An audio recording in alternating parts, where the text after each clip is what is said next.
Good evening. Tonight, I am going to tell you the story of unrequited love. A love that a god felt for a female who did not wish to reciprocate it. But before we begin our story, let's settle down for a relaxing half hour. Take a few seconds to calm your breathing. Allow your body to sink deeply into your mattress. Now take a few deep breaths as you lie down, inhaling and exhaling, feeling your heart rate slow down, settling, while any thoughts of the day also subside. As you feel those thoughts slipping away, simply let them go. Just lay any burdens aside, any other anxieties that have been crowding your mind.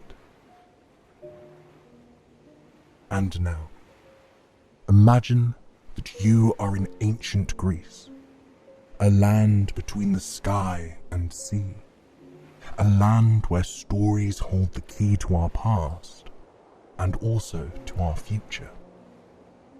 A place where there are hundreds of stories to hear and to tell. There, the sun shines high, the wind is cool, and many sailboats grace the waters as they journey around the islands, islets, coves, and bays. You too would surely like a trip to this historical land. And so, you relax as you listen to this story. Are you ready now? Then let's begin. This story takes place a long, long time ago in ancient times, when humans and gods and goddesses, nymphs and magical creatures roamed our planet. This was when the light of the sun was known as the great god Apollo, and the glow of the moon washed over the earth every night by his counterpart, the goddess Serene. Apollo, the god of light, son of Zeus, had but one important duty: to drive a 4-horse chariot across the sky, to give light to all men, women, children, and living things. As he did so every day, Apollo would race his chariot from one end of the earth to the other, watching the world as it woke up beneath him every morning. Now, you must understand that Apollo was a god who held quite a lot of power. For with his light, the sunlight, he caused plants and trees to grow. He gave energy and power to every living thing. Without him, none could live as prosperously. And because he was the great god of the sun, he was loved by many maidens. Throughout his existence, Apollo fathered many children and took many lovers. Truth be told, the goddesses adored him, sought out a place in his realm, and wished to experience his love. The mortal women, too, often gazed up to the sky, admiring Apollo's warmth and strength. Apollo did not marry any women or goddess, but that is not to say he did not have lovers. He had dozens, in fact. But our story is about the first female whose beauty bewitched Apollo, before anyone else claimed his heart. She was also his most famous love. This female's name was Daphne, daughter of the river god Peneus. Daphne was a nymph, a beautiful, sprightly, and sensuous creature who lived among the sparkling ripples and waves of the water. Nymphs were not human, and not fully goddesses. Perhaps minor goddesses, you could say. And there were many of them who roamed the earth, wherever there was nature, trees, caves, beaches or meadows, you would find the nymphs gathering there. The nymphs were responsible for looking after the plants and animals of their realm. They protected the living things who grew freely, filling the earth with colour and vibrant energy. There were also many different types of nymphs. For example, the nymphs of the flowers, who lived between the blossom's petals. The nymphs of the breeze, who flew on the wisps of cooling winds that sailed around the earth, following their father, the wind god. There were nymphs of fountains, rivers and springs, those who chose water as their constant companion. They were also called Naiades, the nymphs of trees and forests, whom some called Dryades. From the tall pines to the great oaks, the forests hid many of the nymphs between their branches and leaves. Then, the nymphs of the sands, who made their home amongst rocky shores and shell-covered beaches. These graced the tides as the ocean rolled back and forth, back and forth. There were many other types of nymphs, too many to name them all now. What is important to remember is that they were lovely, graceful creatures, and their beauty was, in fact, what shaped the earth's beauty. Daphne was a naiad nymph, caretaker of the waters. Her ethereal beauty was a blend of the water's restlessness and calmness. As she moved along the river, she caused it to flow in many directions, giving life and grace, and reflecting the sun wherever that river journeyed. One day, as Apollo raced his chariot high in the sky, he noticed his own reflection in the river, and, as he followed it, he also noticed the beautiful nymph who was responsible for keeping his water pure and flowing. Yes, there she was, her long hair dancing in the water, her naked limbs caressed by diamonds of light as they danced on its surface. The irresistible Daphne. Apollo had heard the other gods and creatures speak of Daphne and her beauty before, but this was the first time he saw her with his own eyes. He needed not even a full minute to decide that she was the most beautiful creature he had ever seen. He could hardly tear his eyes away from her, but duty called, and as the day wore on, he sped his chariot across the sky, from one end of the earth to the other, all the while thinking of this nymph he had seen, unable to get her out of his mind. When Apollo consulted his friends, they told him what he hadn't known before. Daphne was a peculiar creature, and he should be aware of this. She did not desire to marry any man or god. She was a nymph, committed to her work, to caring for the water. There was no human nor god alive who could distract her from her daily tasks. "Trust us, we've all tried before," they admonished Apollo. The truth was that Daphne admired Diana, the moon goddess. Diana was said to be pure and chaste, while serving the universe as was her duty. And Daphne wanted to be just like her.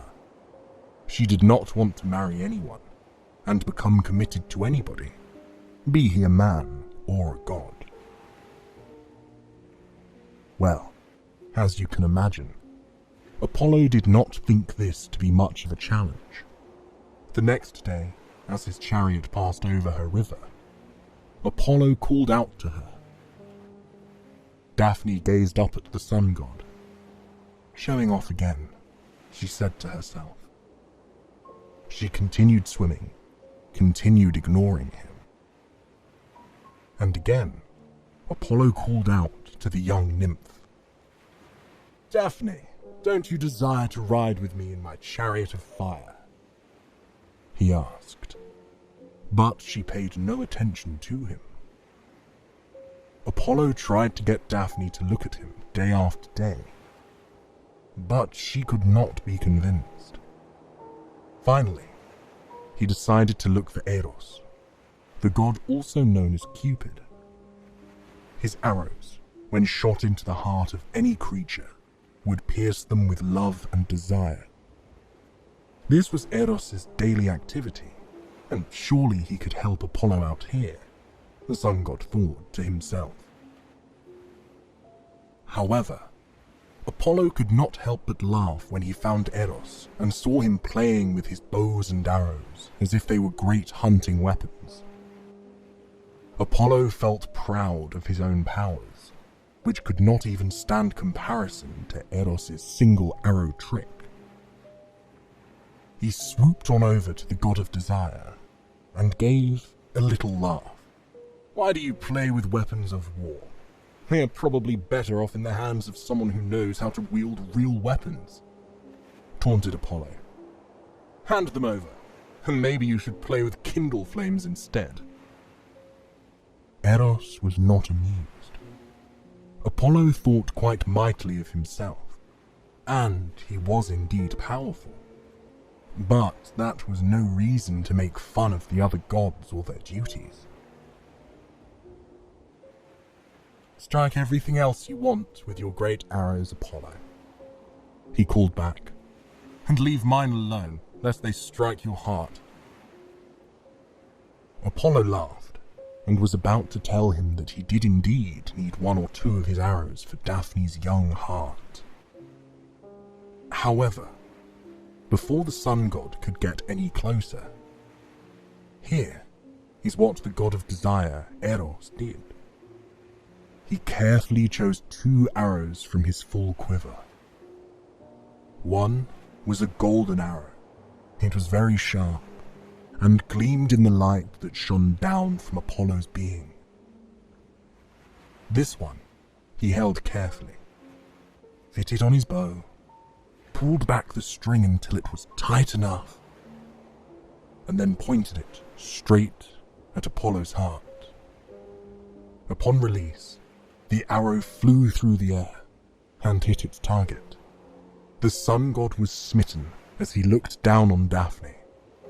If it was love that filled his heart in days past, now it was the desire so strong that nothing else could compare. But Eros was not finished yet. He had planned a second arrow, a very, very blunt one, this time tipped with lead. This one he adjusted to shoot straight to the heart of Daphne. And those who knew Eros and his ways knew that the arrows tipped with lead would do the opposite of love. They would repel. Whoever was struck by these arrows would also be struck with hatred for the one who was in love with them. And they would also be immune to all the so-called weaknesses that being in love sometimes brings. Now, you must remember that when this story took place, Apollo was still a youth. He had never been in love before, and, as we all know, falling in love for the first time is an experience unlike any other. And now, Apollo's first love was consuming his heart and mind. The way the sea consumes the sand when the moon's tide carries the water back to the shore. All day long, as he drove his chariot, he could think of nothing else but the beautiful Daphne. His wheels were on fire, and so was his heart. When night came, and the western wind had cooled the chariot, he still could not put her out of his mind. Daphne was the theme of his dreams. She ruled his thoughts, as if a nymph could ever overpower a god. She never did fall in love with Apollo, for the arrow that pierced her heart was the one tipped with lead. Whenever he passed above her, she felt repulsed. She hated him. She despised him and wished he would disappear forever. Of course, she also knew that without the light of the sun, darkness might overwhelm the world. And so, if he must love her, then let him love her from a distance. She would not give in. Daphne was determined to stay as pure as the moon goddess Diana, whom she still adored. One day, Apollo could not stay away from the object of his love no longer. He followed Daphne as she flitted through the grass. It was a beautiful spring day. The flowers were blossoming around Daphne's feet. Little birds fluttered down to sit on her shoulders. As she walked, barefoot in the wet grass, Apollo thought to himself that it looked as if the grass beneath her feet shimmered in golden showers. The white-hot flames of his chariot shone down like a spotlight on her, and made the sparkles around her glow like an aura of beauty. He was mesmerized. Apollo came lower to touch her. He wanted to kiss her soft lips, feel her skin, caress her hair, and lie down with her in that golden grass. But before he could approach her, Daphne heard him moving and spun around. "Keep your distance, Apollo," she warned him. "Come now, Daphne," protested the sun god. "I am not your enemy, but your lover. I bow to you and you alone. I might conquer all others on earth, but you have conquered my heart, and I only wish to worship you, to kiss you." He moved forward to grasp her hair, but as Daphne heard these words, she began to run, and run, and run. The more afraid she grew, the faster she ran. She was spurred on by the fear in her heart, just as Apollo was spurred on by love as he started to chase her. She sped on, her heart racing, her hair blowing in the wind. He followed her close, his chariot gaining speed and wings on fire. Daphne could feel Apollo's heart close behind her. She picked up her feet and ran faster, faster, faster. But then, the nymph of the water realized that she could never, ever outrun the sun. She was nearly at the banks of the river, ruled by her father Peneus. She did not stop until her feet touched the water, and then she cried out, "Father, help me! Save me from Apollo!" She was calling out to the river god, her father, Peneus. In that fateful moment, Peneus heard her cry. He looked to see that his daughter was being overcome by a being more powerful than other gods. And if it was love that was spurring him on, well then, his power would be even more invincible. He knew what he had to do to save his daughter. No longer would she be the unbound, carefree nymph that she was before. No longer could she roam the forests, swim in the rivers, go wherever she pleased. He would change her into a different creature. But this way, she would not be overcome by Apollo. He would turn her into a laurel tree. It was a tough decision for any father to make, but Peneus knew that it would be for his daughter's own good. As Apollo came nearer, he reached out to grasp Daphne's arm, and with the other he clasped her waist to pull her towards him. Suddenly, the skin of her flesh started to dry up and grow darker, the color of bark.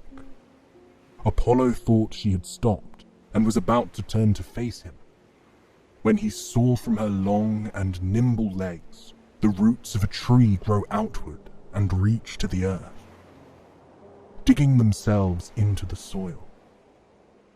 He looked into Daphne's eyes and saw there was a look of both anxiety and relief, all at the same time. And as he gazed at her face, he saw it morphing beyond recognition. Her long, flowing blonde hair, those strands that he saw as jewels and had come to love, started to blow in the wind, reaching wildly up to the sky. He watched as her hair kept on blowing, kept on morphing, and took on the shape of leaves and branches. Apollo did not know what was happening to his beloved Daphne. A magical, mystical effect was taking place, but he did not know where it came from, or how. As he stood, looking at her now frozen, he thought he could hear her voice, even through her pursed and frozen lips.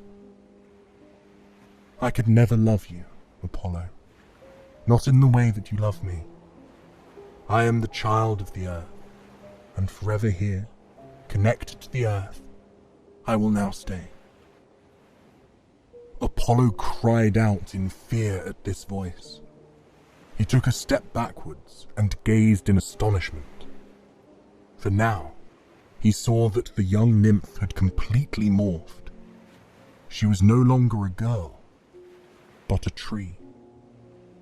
A laurel tree with deep green leaves, steady branches, and a trunk rooted firmly in the earth.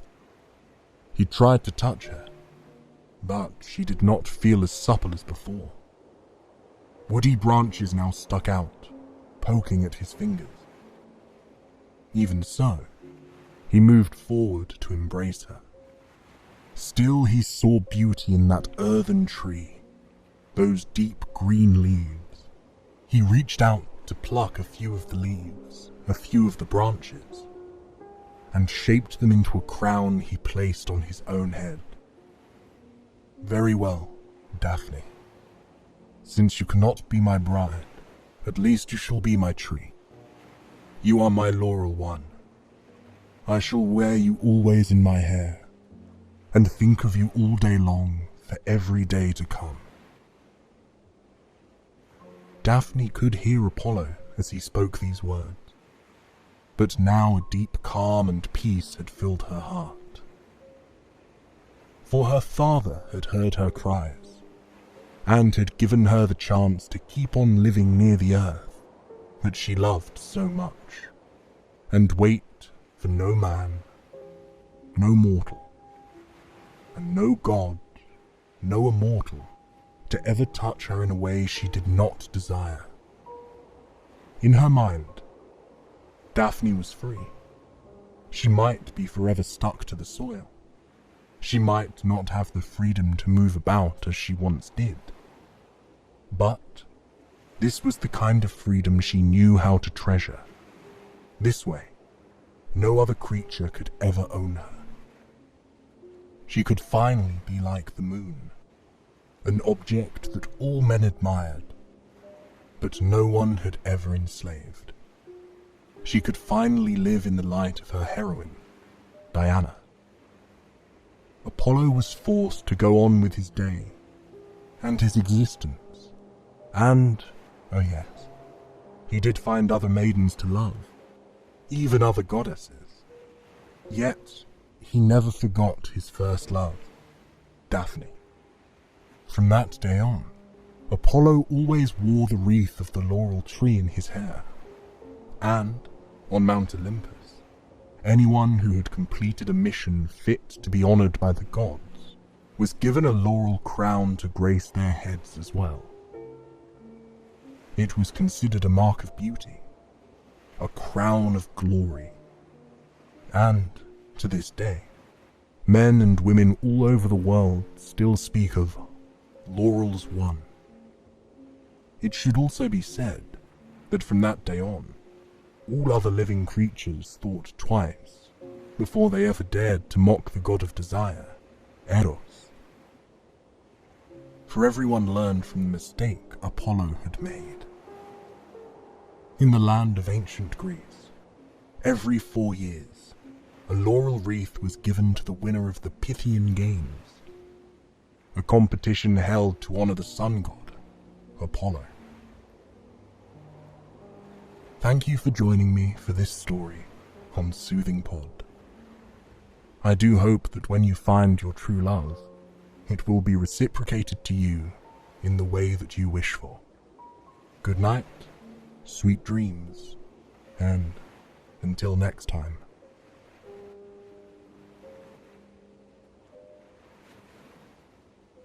Hello, and welcome to Soothing Pod Sleep Stories.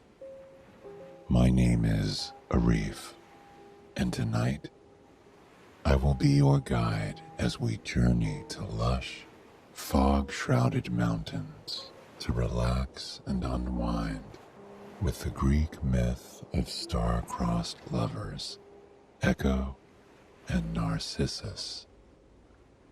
We will journey through forests of cedar and pine, hear tales of beauty near still, glassy pools, and experience a tale of love unlike any other.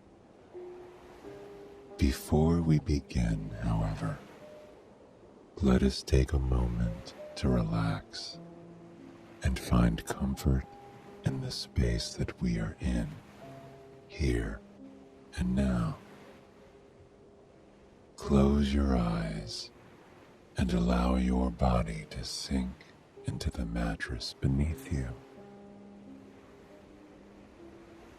For a moment, I want you to try and imagine a floating orb made of a thick, cool mist.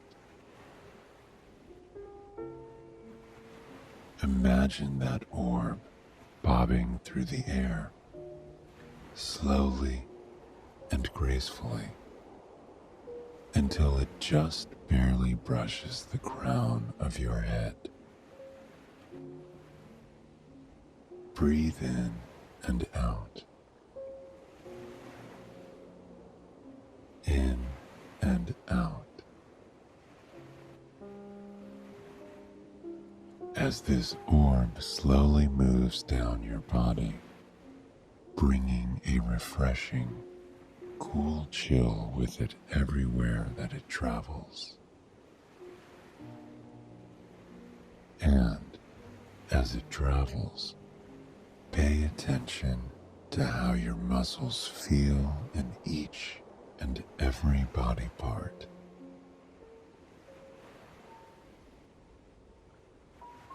As the orb of fog brushes down your arms, turn your attention to the muscles there. With that gentle touch of that orb, feel your hands, arms, shoulders, and wrists relax and unravel, sinking deeper into the mattress than you thought possible. Feel the mist travel to your chest and rest there for a brief moment, filling your lungs with fresh, cool air. As the comforting fog envelops you, let the tension of the day melt away into the room around you. Feel as the heaviness in your heart evaporates, becoming part of that orb of fog. Feel as your lungs open up more and more, allowing you to breathe more slowly and deeply. Follow the orb of fog as it travels down each leg, starting at your hips, then your knee, and finally your feet.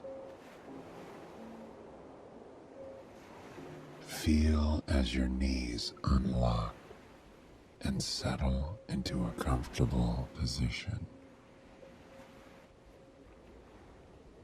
Feel as any aches or pains in your joints dissipate, like they were never there to begin with.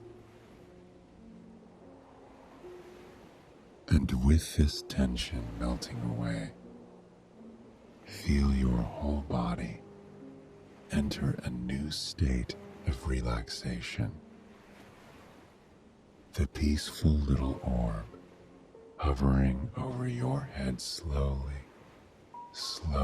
unfurls, blanketing your room in a soothing layer of snow-white fog, like a cool, serene sauna just for you.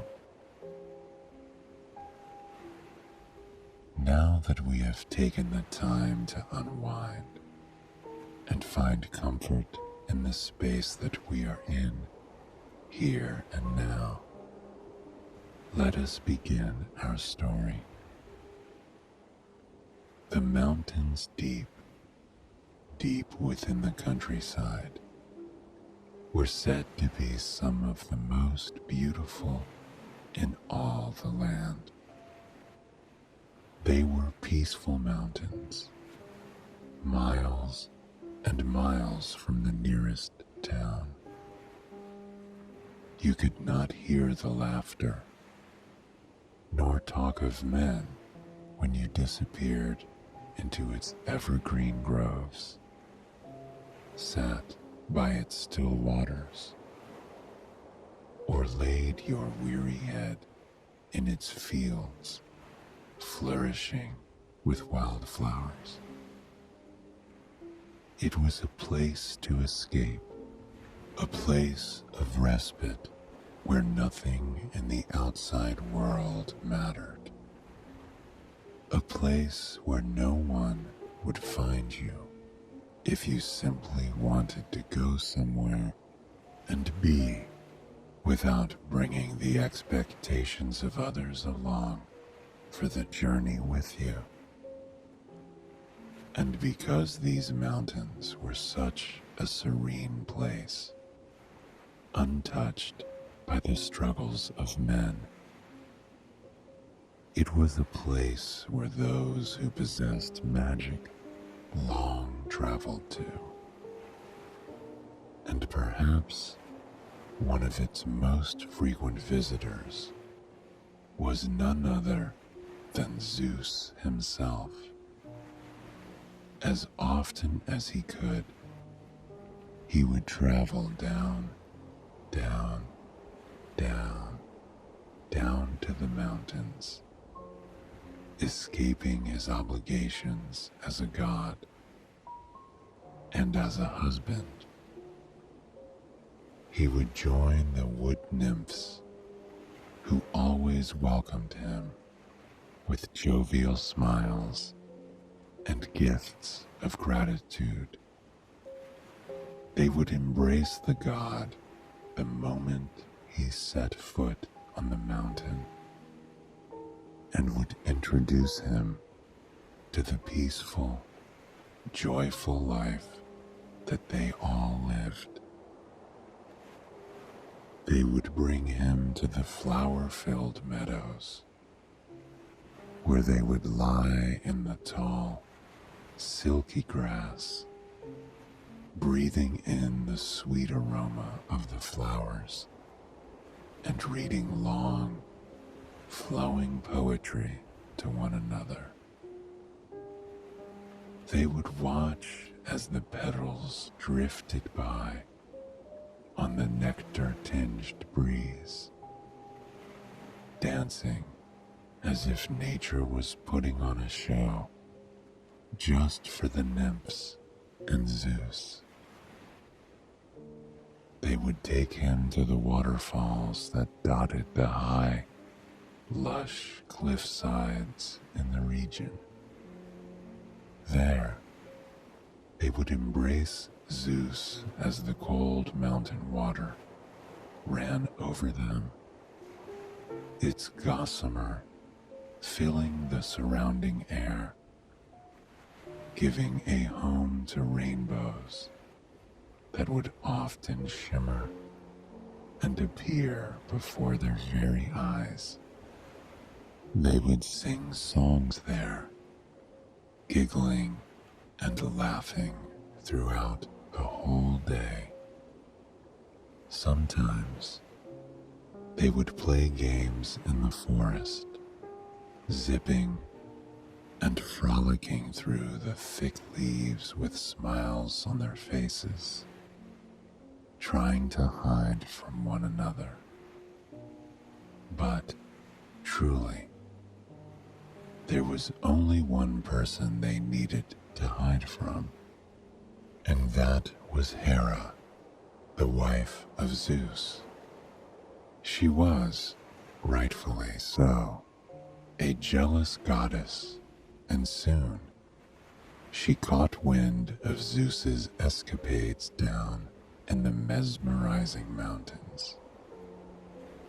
She began to travel down to the mountains whenever her husband could not be found back home. And when she did, the nymphs knew they had to do something to protect themselves and avoid being caught. Hera was not known for being particularly understanding, nor was she forgiving of those who spent time with her husband.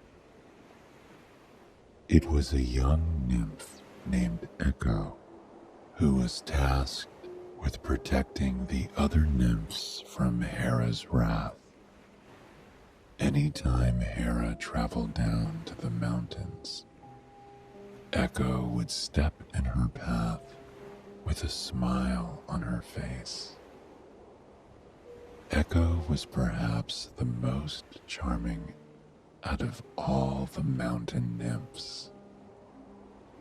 She was a woman of absolute beauty and grace, but it was her personality that drew everyone to her.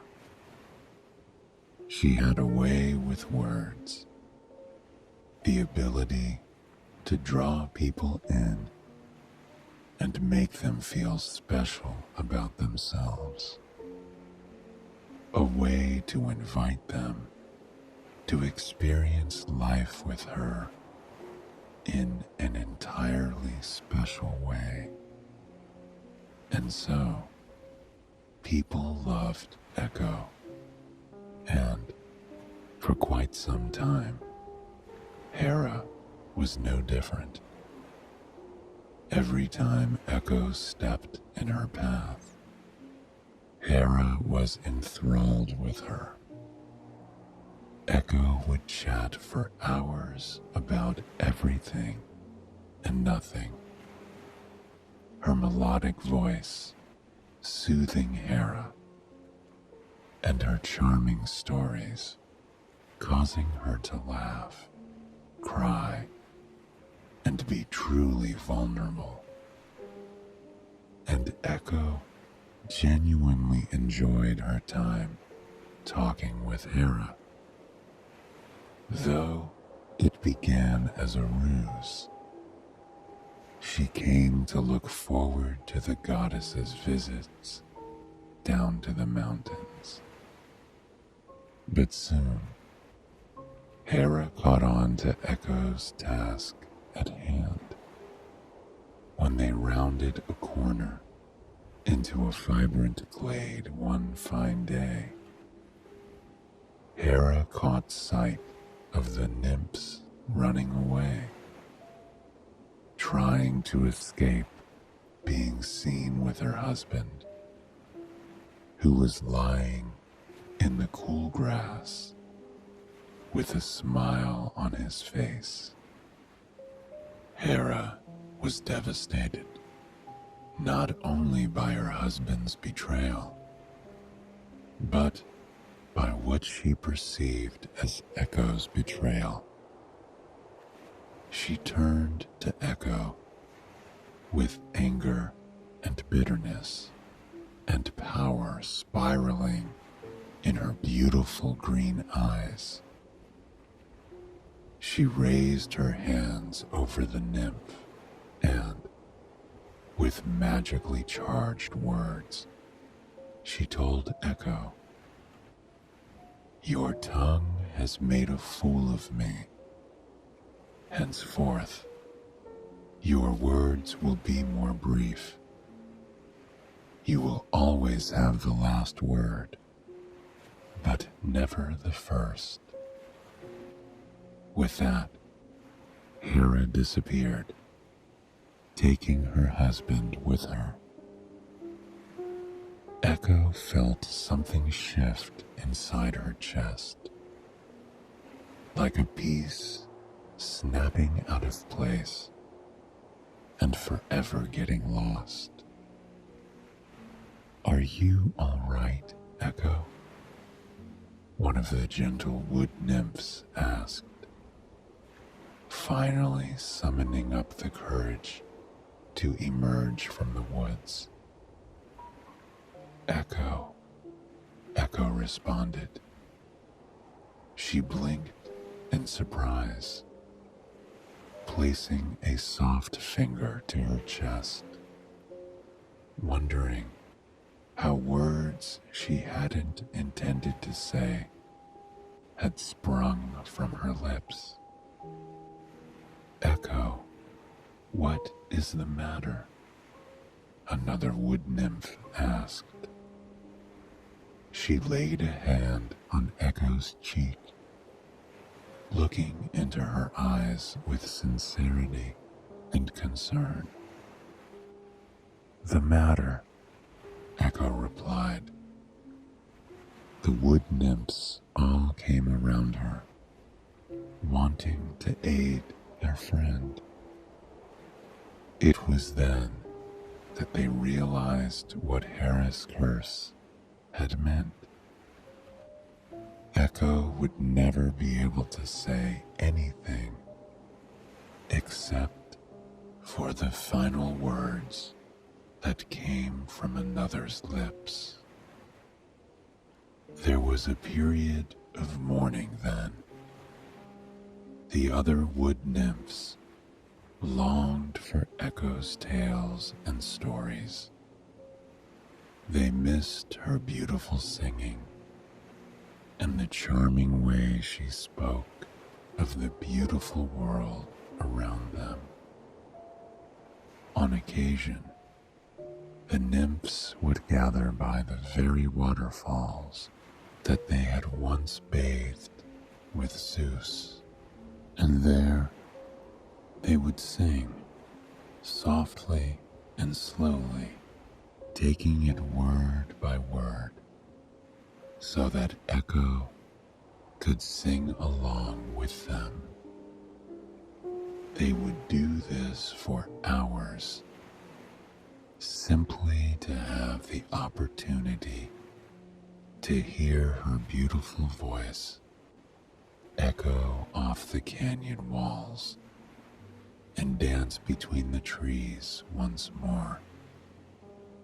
For quite some time, life carried on as usual, though Echo missed expressing herself and singing. She tried to find peace and comfort in her life in the mountains. She still collected flowers and danced with her friends and slept by crackling bonfires under starry night skies. This went on for months and months until memories of her life, while she still had a voice of her own, were faint. But life in the mountains changed eventually. There was a town miles and miles away, a simple town of stone streets, a craftsman town full of pottery and art and vibrant woven cloths, all knitted together to create the fabric of the community. And within this town was a man named Narcissus. From his birth, he was one of the most popular, beloved people in town. He had high cheekbones, flawless skin, and breathtaking blue eyes that others frequently got lost in. His hair was golden and shined in the sun, casting a golden glow on the world around him everywhere that he went. Because he was so beloved, Narcissus was not treated like those around him. He was viewed as somewhat of a god, a beautiful man, too beautiful to belong to any of the women in town. He was so beautiful, in fact, that anyone who looked at his face would fall madly in love with him. It would start with a feeling of warmth that would rush over their bodies like a cerulean wave.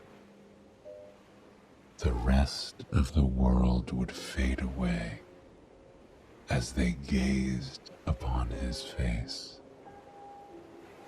There were no other people, no words, no music, no breeze whispering through the trees next to them.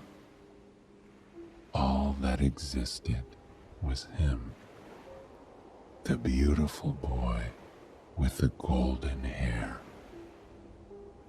Their hearts would begin to beat in pace with his, as if they were tied together now, meant to be with one another. But because every woman in the town was in love with him, Narcissus did not know true love. He felt too high and mighty, too narcissistic to love anyone but himself. And so, he lived a lonely life, surrounded by people who were infatuated with him, but would never truly know him. One day, the men in this town decided it was time to traverse to the mountain far, far in the distance. Narcissus accompanied them, and for the first time, he entered the woods. He was not a man who found any particular beauty in nature, nor was he a man who was fond of spending his time with other men. As they settled in to camp for the first night, Narcissus wandered off into the woods, thinking himself too important to have conversations with the other men.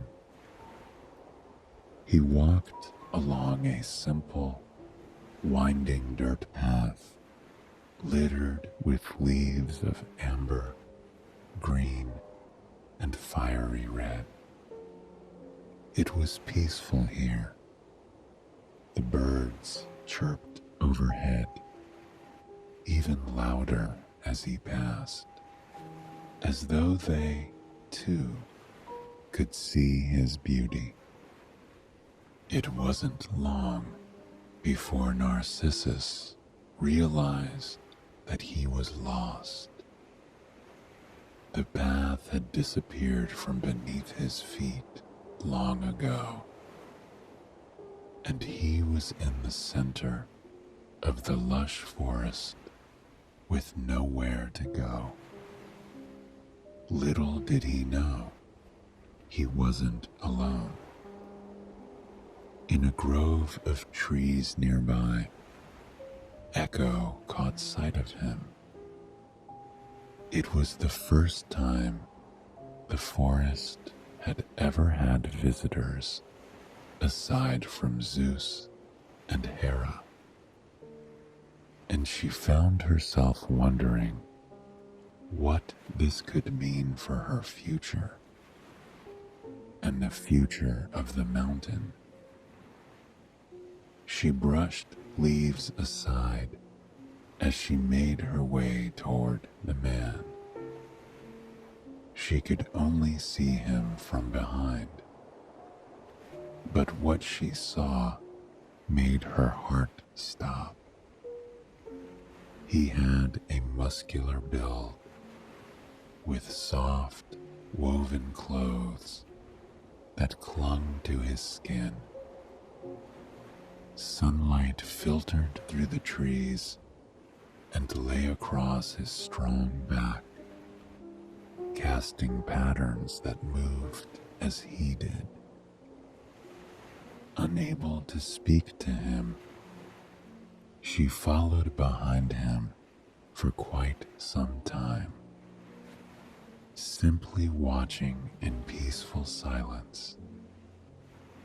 He seemed frustrated as he wandered through the woods, and as afternoon began to sweep its cold hand over the forest, a mist laced through the trees around him.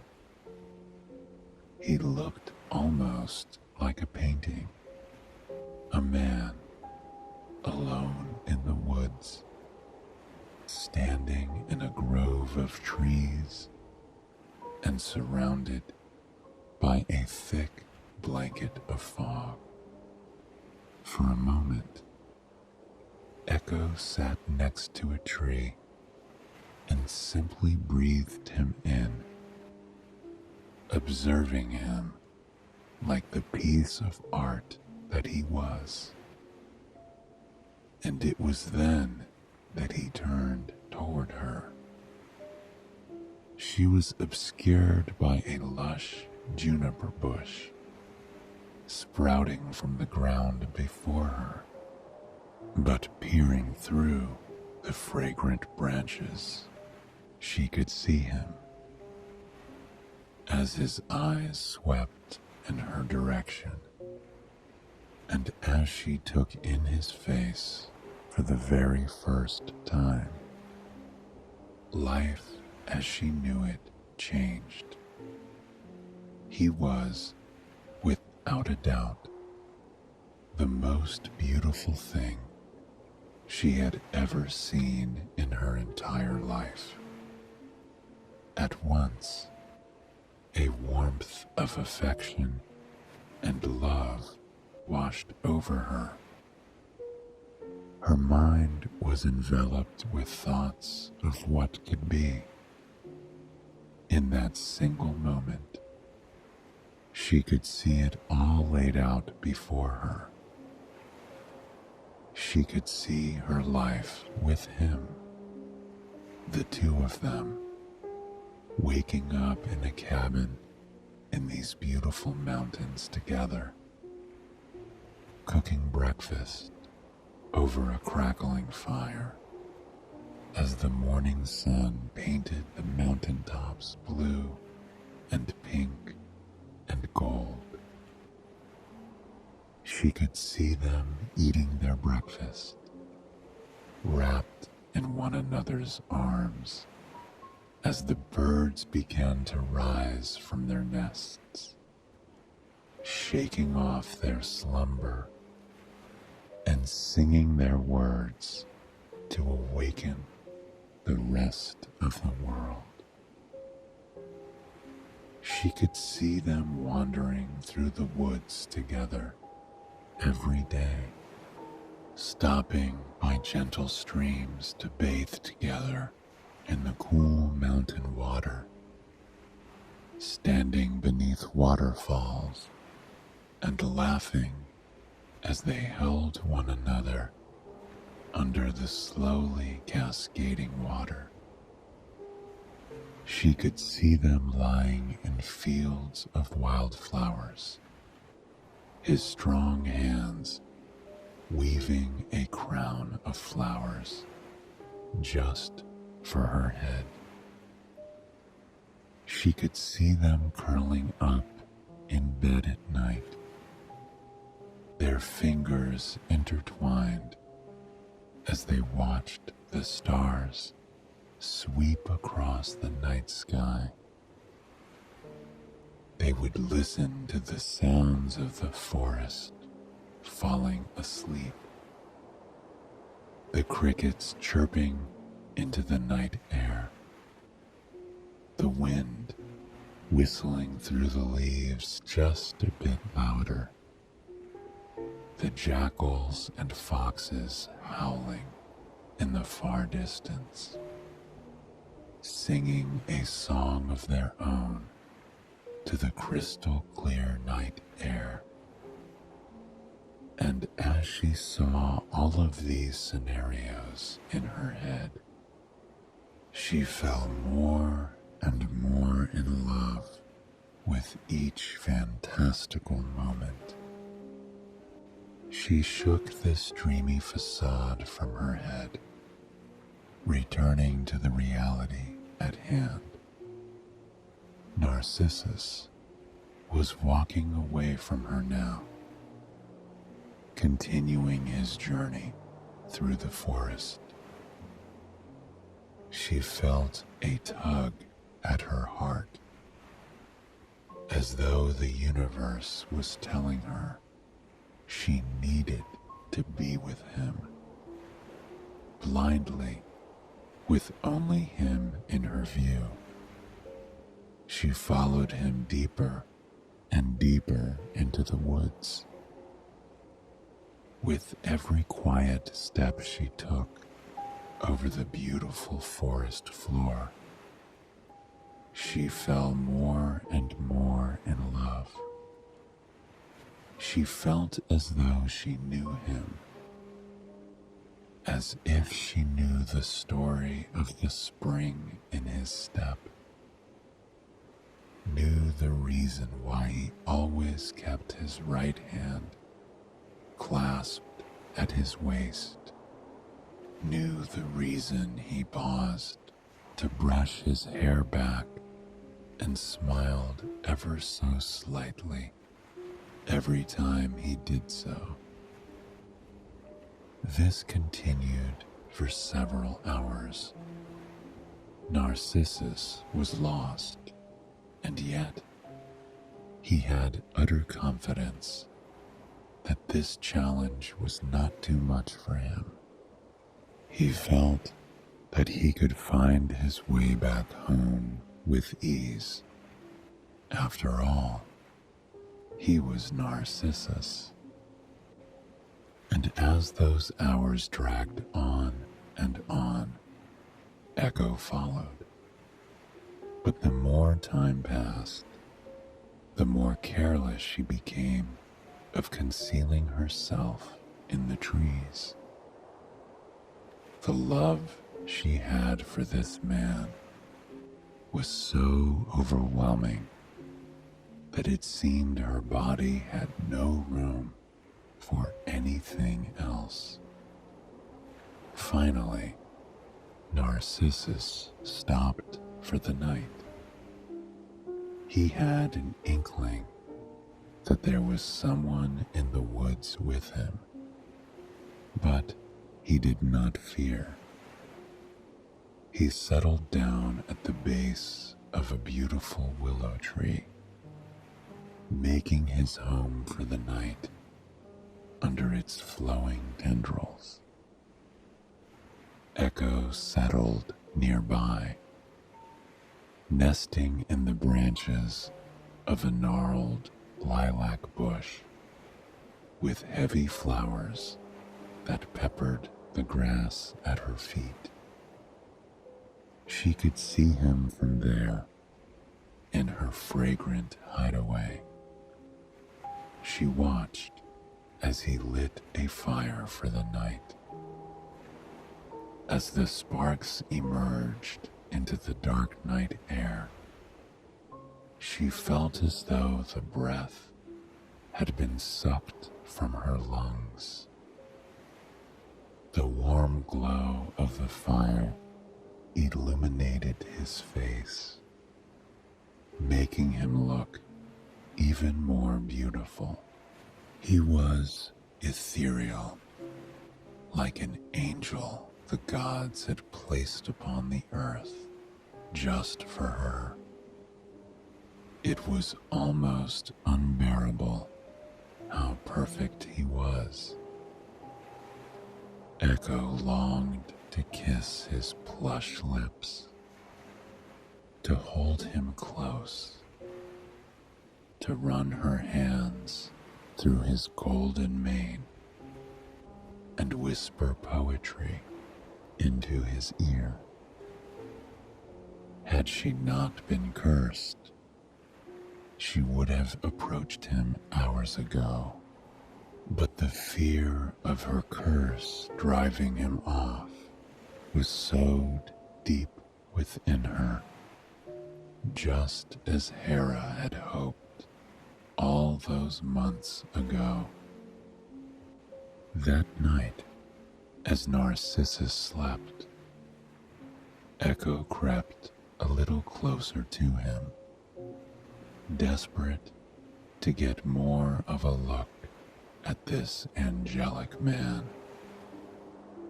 She watched in awe as his chest rose and fell, rose and fell, rose and fell, rose and fell. And with each breath he took, she felt more enamored with him. She desperately wanted to kiss him, but knew she could not. Instead, she placed some lilacs by his head and returned to the bush, hoping that the gift would be well received. That night, she hardly slept, and when she awakened to Narcissus tucking the flower she had laid by his head behind his ear. The purple petals popped against his golden hair, and Echo felt even more longing just being near him. Wanting to find his way back to the village, Narcissus continued on his way. Echo thought it would be just like yesterday, a journey through the woods, trailing behind her beloved. But that day was different. The fog in the forest was thick, and though it brought beauty with it, it also brought a sense of mystery, a fear that anything could happen. Narcissus's confidence waned as he traversed the woods, and Echo's footsteps became crystal clear to him. As they wandered into a stunning swath of forest, chock full of birch trees, Narcissus stopped. He turned on his heels, his eyes wide with worry. And then he spoke for the first time. "Who is here?" he asked, his voice wavering in the slightest. Echo clung to those 3 words in utter awe. Even his voice was beautiful, like melodic poetry. She hid behind a nearby tree, her heart thrumming against her ribcage as she took in the sight of her beloved. "Here," Echo replied.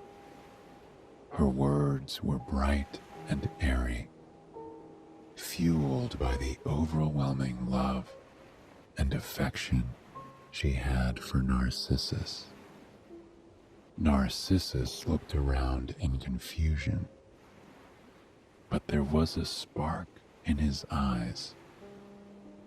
Echo's voice, even though controlled by the curse, was just as beautiful as it always had been. "Who is here?" he asked again.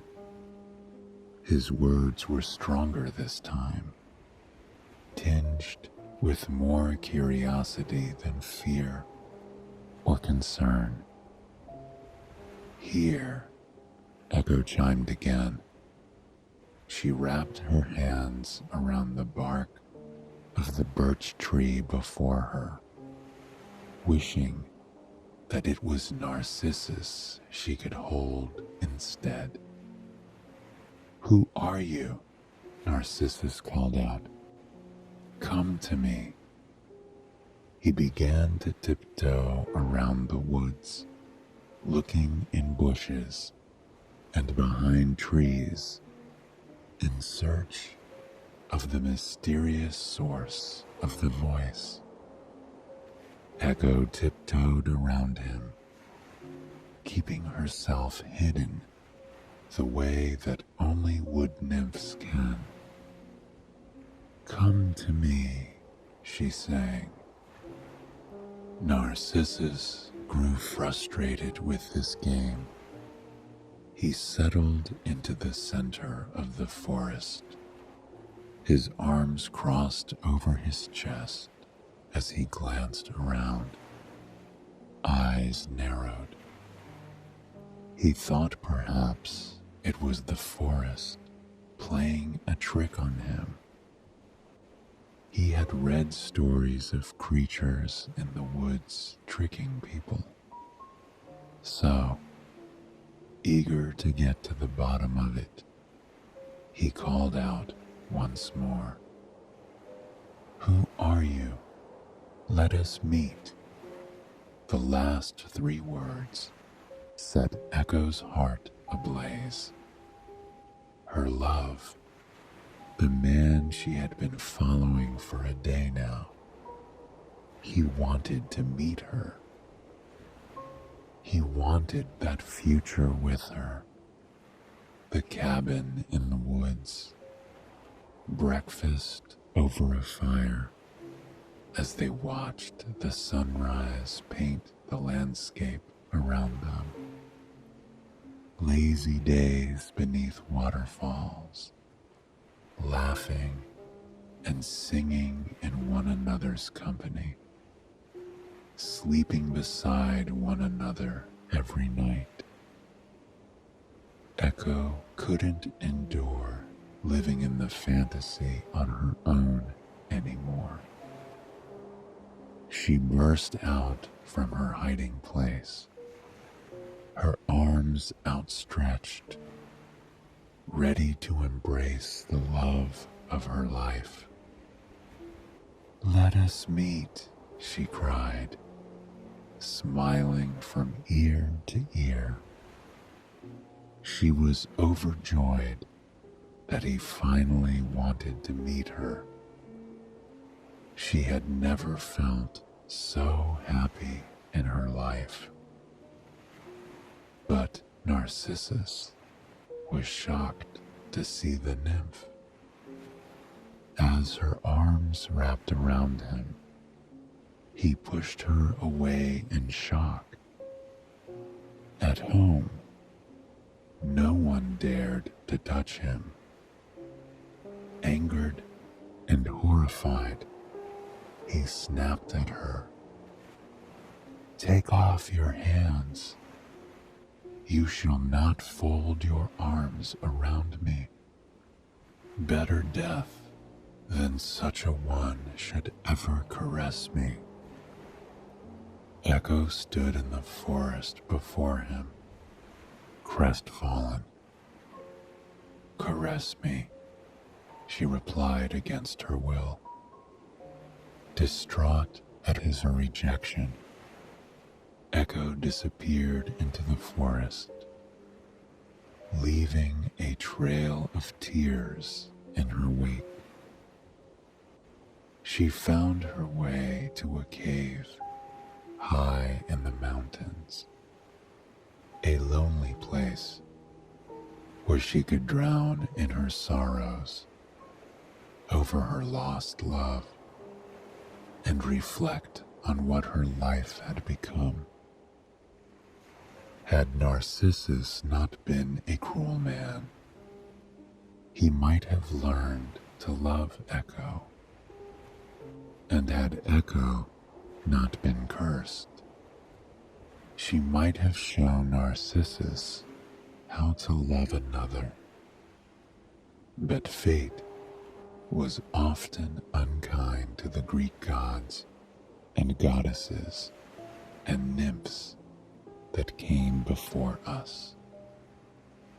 Narcissus wandered through the woods, distraught by his strange encounter. It was there that he discovered a pool of water that seemed to glow in the sunlight. It was undisturbed. Not a single animal drank from the cool water.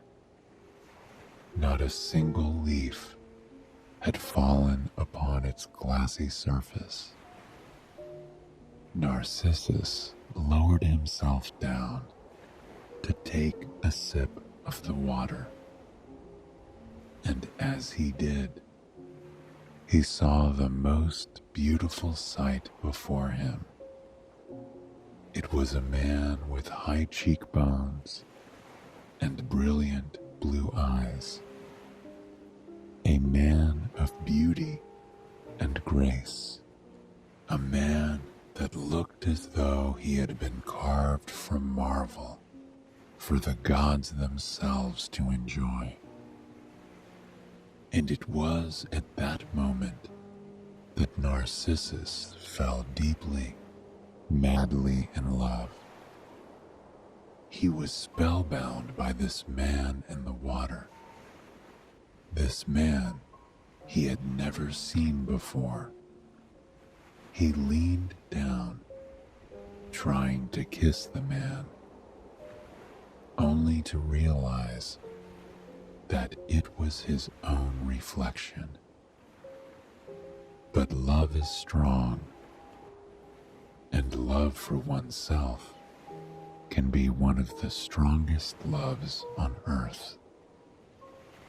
Narcissus lay by the water in a trance for days on end, enamored with his own reflection. As more and more time passed, he wasted away until one night he disappeared. In place of his body grew a breathtaking flower, a flower with a golden center and stark white petals that reminded the nymphs of the snow. Echo, too, disappeared, though part of her remained, her voice echoing people's words back to them in the beautiful mountains. I hope you have enjoyed this story, and it has brought you a night of peaceful, restful sleep. Please join me again tomorrow for another sleep story. Until then, sweet dreams.